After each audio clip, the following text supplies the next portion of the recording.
All right, Nick, let's continue. I have a question for you. Okay. I think your dream was to translate,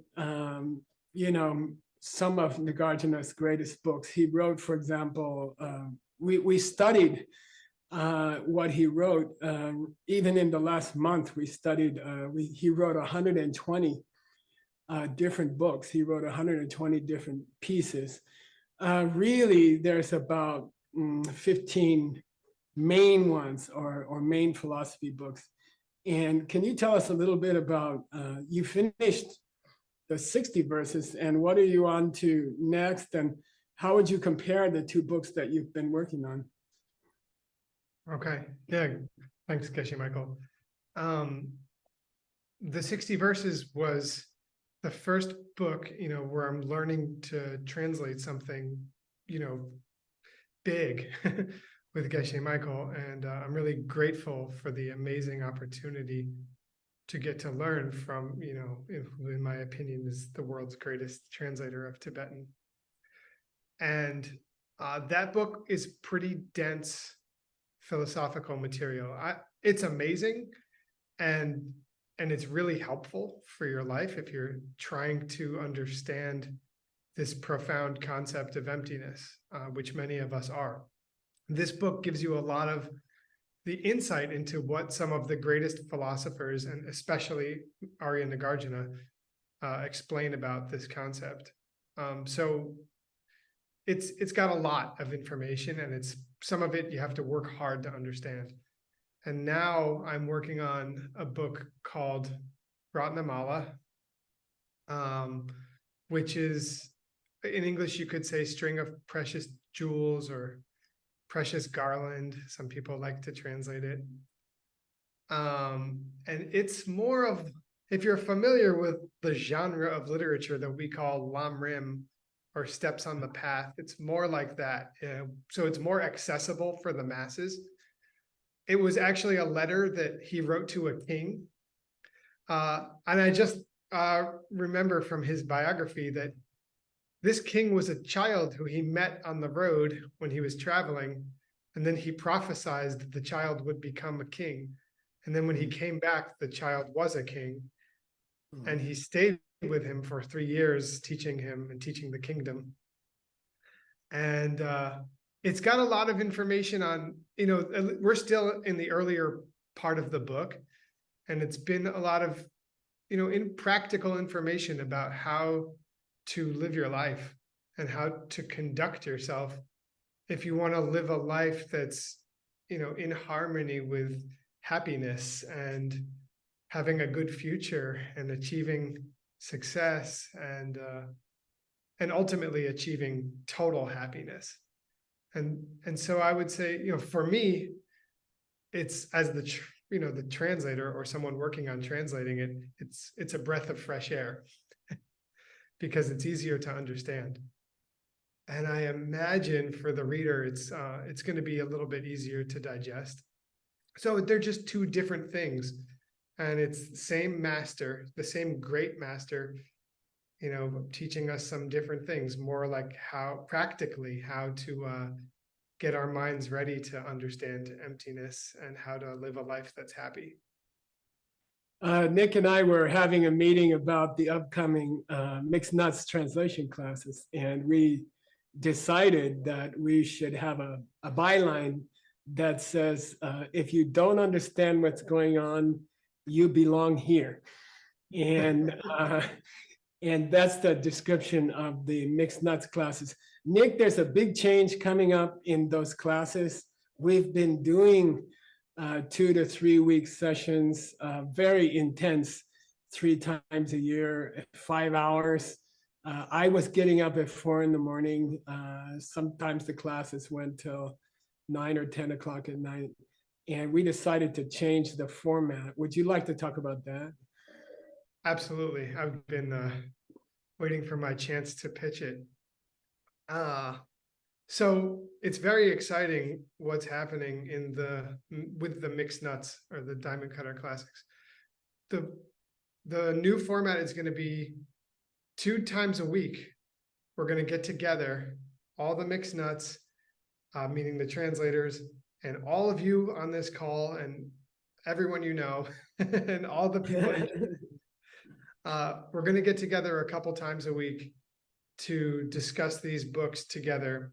We're gonna start with this schedule, okay, for at least a year, and we'll see how it goes. And wherever Geshe Michael is in the world, he's going to stop what he's doing and then make the mixed nuts part of his programming. So it's going to be Mondays, Arizona time, 4 p.m. to 6:30 p.m. Everybody write this down. Mondays, 4 p.m. to 6:30 p.m. Arizona time, and Saturdays, 8 a.m. to 9:30 p.m. a.m. Saturdays, 8 a.m. to 9:30 a.m. Arizona time. So Saturdays will work better for those of us in the European area, and Mondays will be easier for people in America or Asia. But we recommend, if you can make it, come to everything. And I just want to say that, you know, for years, I was studying with Geshe Michael, and I just so desperately wanted the opportunity to get even an hour here and there, you know, every month or something, of him really diving deep into the deep philosophy that he studied when he was doing his training. And I desperately craved it, and when he would teach it, I would sit right up front, really excited.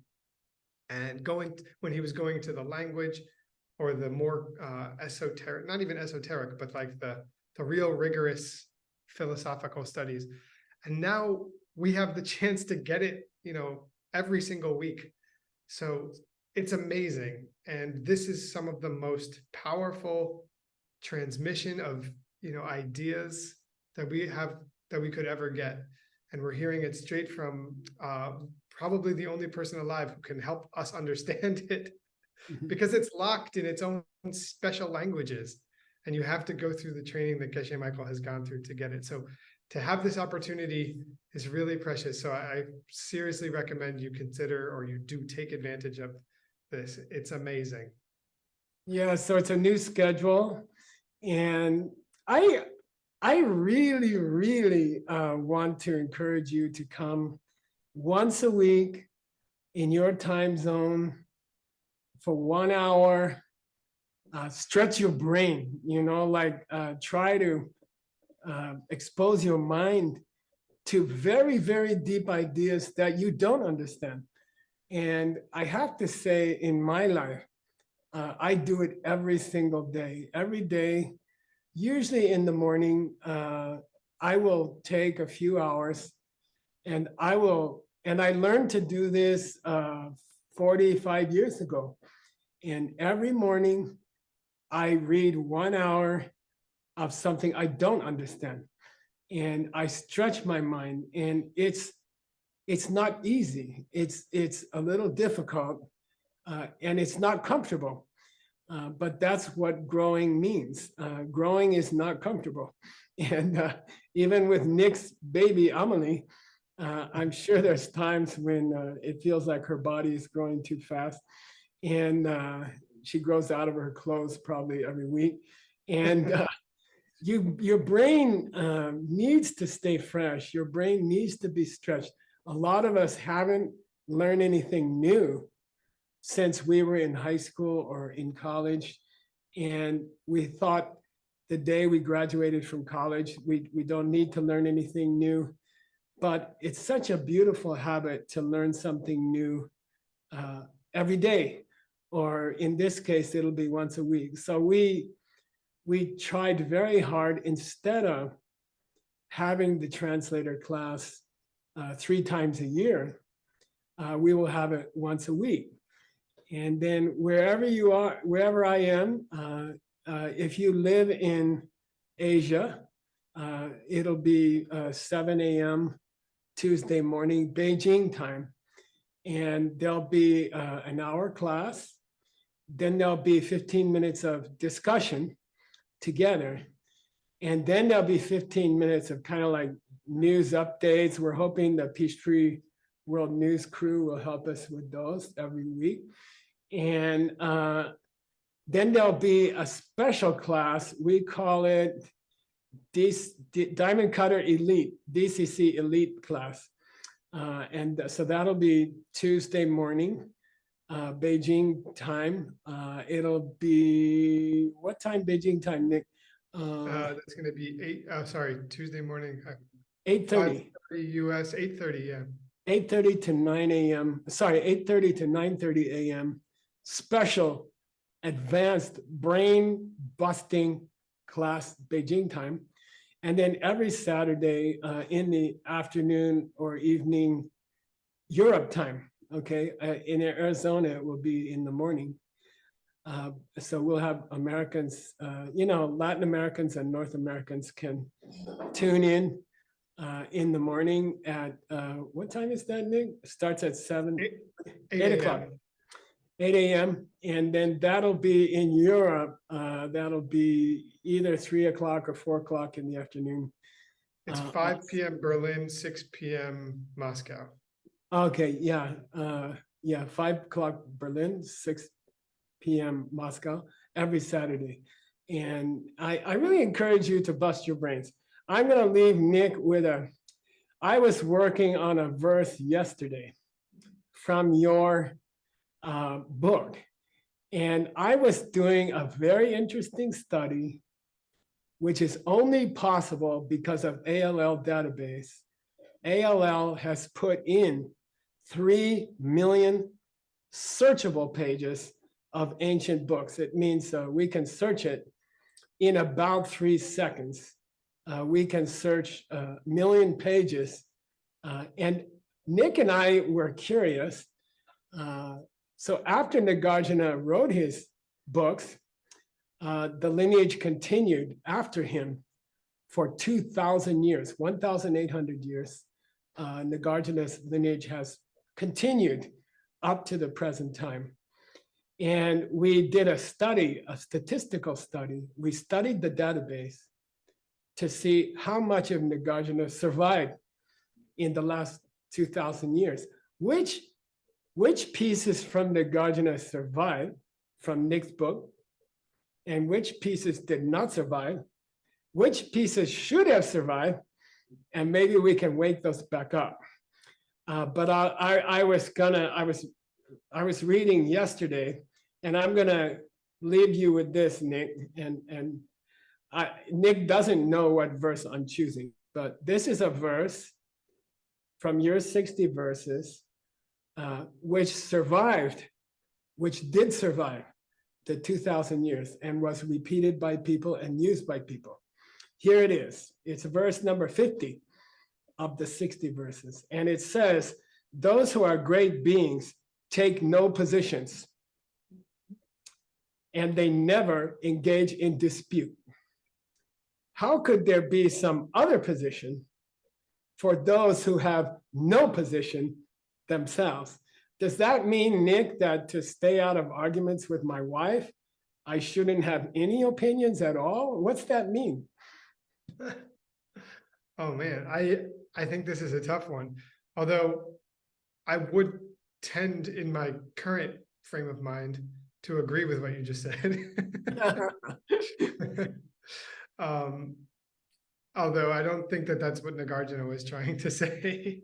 Well, I think there's a trick here. And if you read the commentaries, there's a trick here because he says, look, he's talking to the lower school guys before him, the 700 years before him, Abhidharma. And he says, look, don't fight with my position because listen, I don't have any position, and then for 2,000 years, some dumb guys said, I don't have any position. I'm following Nagarjuna and I don't have any position at all. And then Tsongkhapa would say, that's not what he meant when he said he doesn't have any position.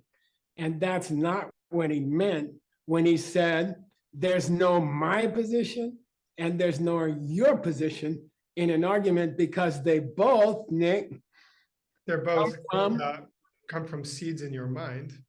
They're both coming from you. Yeah.